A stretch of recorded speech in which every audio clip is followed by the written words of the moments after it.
ነገር ግን አንድ ተስፋ አለ።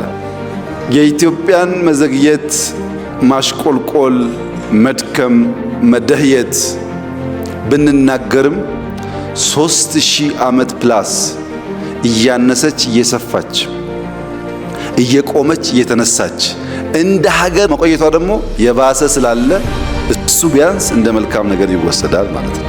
ከነችግሩም ቢሆን ሀገር አለን እኛ። ከነችግሩም ቢሆን ቢያንስ እንደዚህ ሁሉም ብሔር ያለበት ስለ አንድ ሀገራዊ ፍላጎት መነጋገር እንችላለን።